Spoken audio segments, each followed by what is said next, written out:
Hi, my name's Sophia Ahmad. I'm the Director of Marketing and Public Relations here at the Des Moines Symphony Orchestra and Academy. And I'm here with our Music Director and Conductor, Joseph Giunta. And we're here to talk about our February 7th and 8th concerts. Jorge Mester conducts La Mer. Thanks for being here, Joe. My pleasure, thank you. So the concerts names are Jorge Mester conducts La Mer, which means you're not conducting. So you're taking off and leaving us here. I am. Well, first of all, Sophia, let me talk about the concept of having a guest conductor Yes. of the Des Moines Symphony. It's really important for an orchestra to see that there are other ways of doing great music and other approaches and other traditions. And George is one of my absolutely favorite people. He's a mentor, he's a teacher, he's a terrific conductor, and he's been around a long time. And I think he'll bring something different and challenging to the orchestra that I don't bring. Great. So this will be his fourth appearance with the Des Moines Symphony, and he'll be conducting La Mer. Yes. It's a piece that I've heard live a lot and have studied a lot in my life. I probably have done 15 or 20 performances of La Mer in the last 40 years. When I was about 11 or 12 years old, we visited an aunt of mine in Louisville, and George was the music director of the Louisville Symphony then. And I remember going to a concert and hearing Jorge Mester conduct La Mer. Wow. And I've never forgotten it. I thought it was the most, even then, the most buoyant and significant performance that I had heard in my lifetime. It made a very big impression upon me.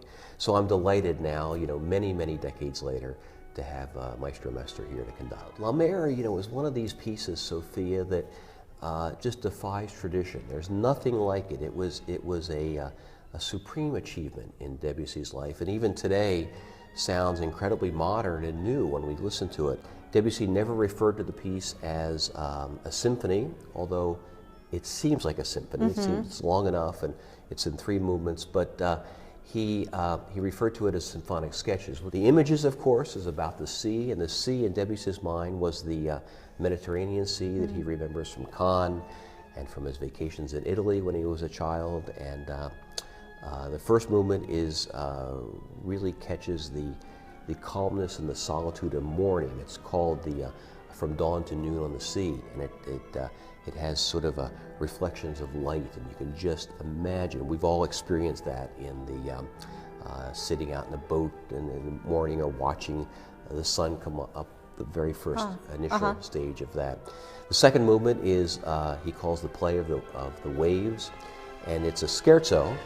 But it's not your typical scherzo. It's a scherzo that has a little bit of push and pull and motion, and primarily is the rocking of the waves of the sea. And then finally, the last movement, the dialogue of the wind and the sea, which is mysterious and urgent and calm, and at the end, overwhelming and triumphal as the explosiveness of the sea takes us all awash. So it's a wonderful piece of music, and as I said, nothing in the repertoire could be compared to La Mer. It is so innovative, so different, and defies any tradition that came before it. It's beautiful.